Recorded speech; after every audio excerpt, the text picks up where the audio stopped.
All right, let's start, shall we?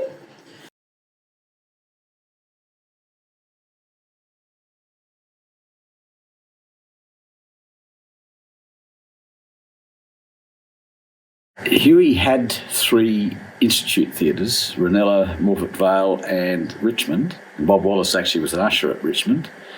And he was running a refrigeration company. And Huey could see the issue with the big American companies coming in, Frigidaire, etc., and he would not be able to compete with them. And ironically, at that time, Bob and his mother had gone to Melbourne and seen the first drive-in theatre at Burwood. And they came back and said, you should get into this, there's money to be made.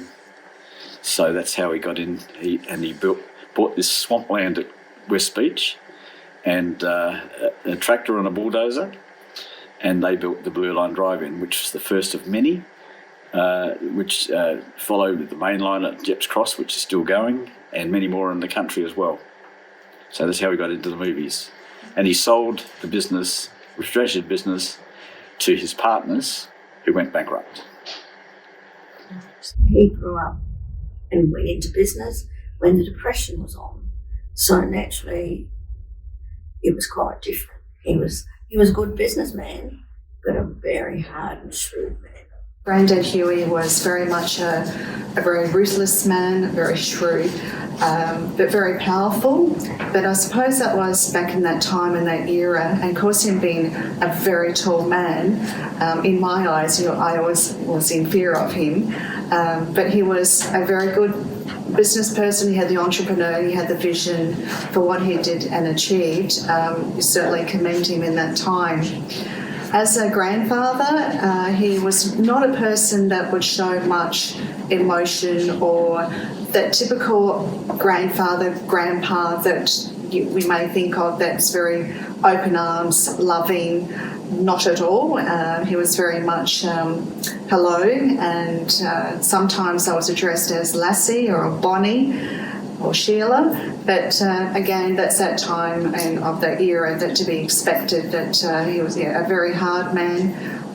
He was more closer to my brother. But it was quite fascinating to see the drive-ins, how they used to be very well patronised by a lot of families, and that was the place to be for entertainment, to go to the drive-in. What I really enjoyed the most was just seeing the atmosphere, all ages, I suppose, and then majority of when you see young children all dressed up in their pyjamas and their dressing gowns, their slippers, and ready for a great night out. Huey was a self-made man. He was actually, I had a patron come to the Chelsea one day who was in the same year as Huey, and this guy became the Dux of Prince Alfred College, where Huey went. He said Huey was the bottom kid in the school. He said he's now a multi-millionaire, and I don't even own my own house.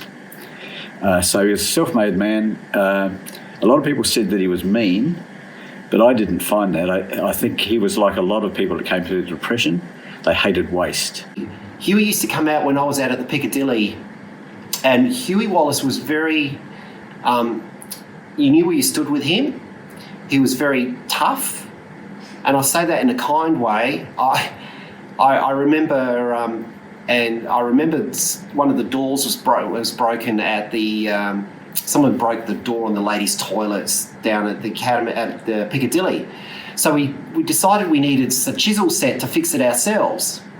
So we didn't actually have a chisel set on location. So I went to Harris Garth's, and it was either buy one chisel for $20 or buy a set of chisels for $15. So I bought a set of chisels and put it through petty cash. And I got a call, and the projectionist fixed up the hinge with the screwdrivers and hung the door back on and chiselled it all out, and it was all great, and we got it all back together. I got a phone call the next week from Huey Wallis. He goes, Mr. Wallis. He goes, Mr. Wallis here. Mr. Berry. I said, Mr. Berry, Mr. Wallis. And he says, how are you? And I said, all right. And he said, I'm just going through petty cash here. He said, the chisel set. I said, yes. He said, Harris Garth's. And I said, yes, we bought that. And I explained to him the story how we wanted to go and fix the door, and it was cheaper for us to do it ourselves. And he wasn't very happy with me because I should have rung him and gone down to his house at the stage and borrowed one of his tools instead of purchasing the chisel set from. And he reminded me of that fact. So next time I needed any tools, I'm more than welcome to go down to his house and borrow some tools to do any ongoing repair work, which I've since followed through. What was the dynamic like between Huey and Bob? Sometimes it was very fiery. Huey treated Bob quite badly at times, and my desk was right by Huey's door, and I would overhear a lot of things. And I got on very well with with Huey. I didn't with Bob at that stage, because Bob was being undermined by somebody and thought it was me, but he found out it was actually the chief operating officer that was actually doing it, not me. And he came to me one day and apologised, and we shook hands and said, let's move on. But Huey, Bob would go in, for instance, say, Huey, the carpet needs doing at Glenelg up in Cinema 1. But Huey, because he had emphysema, couldn't get up there to see it. And he would just say, no, it doesn't. You're just telling me that to spend money. And after Bob left, I'd go in and say, Huey, you upset him. He said, yeah, I intended to. So for what reason, I don't know, but I said, what he told you was true. But there was just whether he was trying to make Bob tougher, because he was emotional. He was, different, far different than his father. But his father still loved him, there's no doubt about that. The dynamic between my grandfather and my father through my eyes was very strange, very completely two different personalities, mannerisms. My father was very much an emotional, very humble man compared to my grandfather, who was a very hard man. But there would be a lot of strain between both of them.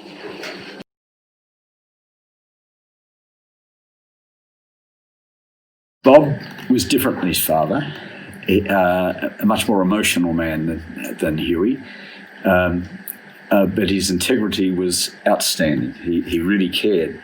I can always remember when Hoyts sacked all of their staff and said, if you want your job to come and reapply and there'll be no penalty rates, I said to him, you can't compete with them when you're paying penalty rates and they're not.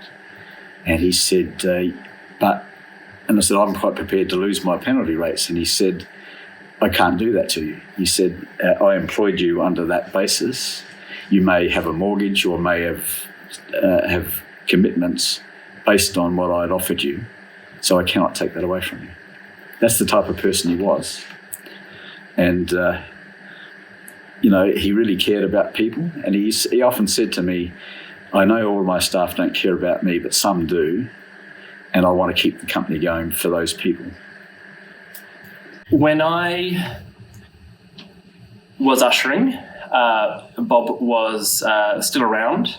And as an usher, one was very scared, for want of a better word. He was an imposing businessman character, kind of like a Walt Disney, whereby he entered the room and you knew you had to have everything lined up. You knew that there was no popcorn under the chairs in the foyer. You knew that you'd have to make sure that the cinema was exactly as it should be, with sound and picture quality.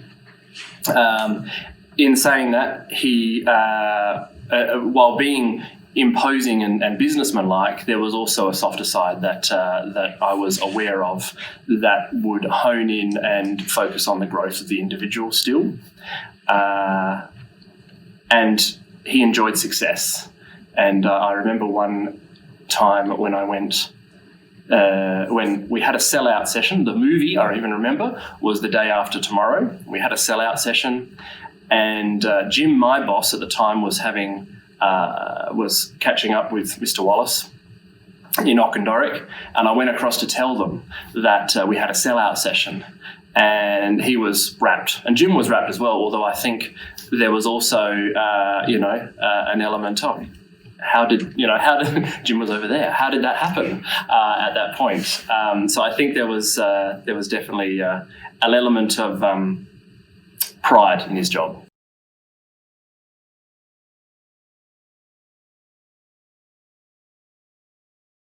It was something that people, and even I thought, couldn't be achieved when I saw the place originally.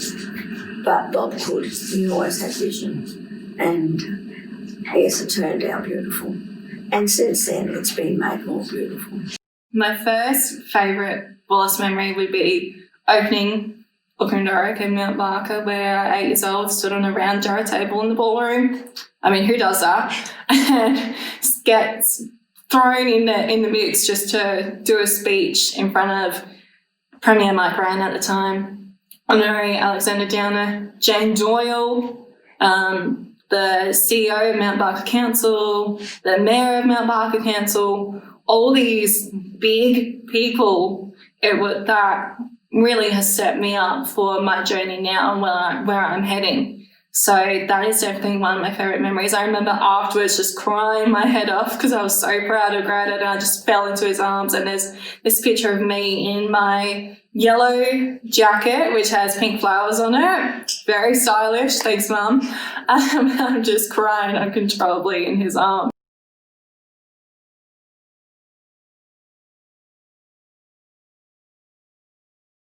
The cinemas that we now have, the old cinemas like the Chelsea had a lot of, and the Piccadilly, have a lot of architectural significance. They're different. When Bob was building Mitcham, unfortunately, which he never saw, he said to me, what can we make that's different than the others? He said, like you go to Norwood, the foyers are part of a food court, or West Lakes. And I said, what's your favourite theatre? He said, Piccadilly. And I said, why? And he said, I just love arriving there. And I said, it's got a foyer. He said, you're right. So Mitcham has a foyer because of that comment.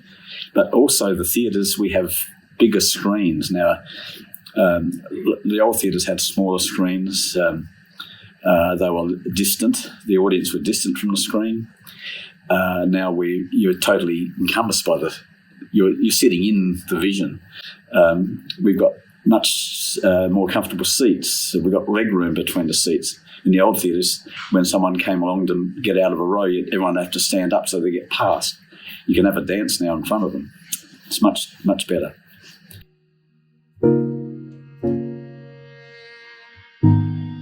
My father's spirit is very much at Mitcham. Although he never got to see Mitcham to be completed, he had very much an idea what was inside his mind. He did a lot of choosing of some of the bigger items there. That is our heart there too at Mitcham. I do believe Dad is very much there. And the reason why I say that is that big light that you have as soon as you enter the foyer, that light, or that we call it the upside down wedding cake. That's what my father called it. And I remember choosing the light with Dad. And whenever the colour, the mauve is on, that's my father. And funnily enough, just recently I went past it and I was looking for my sign, and I looked past the escalator downstairs and looked up, and I said, are you there, Dad? And sure enough, the colour was on, the colour mauve. So whenever you see that colour, that's my dad.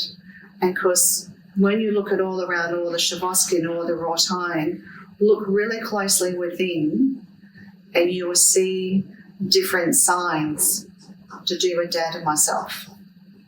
My granddad was, and still is and always will be, my hero.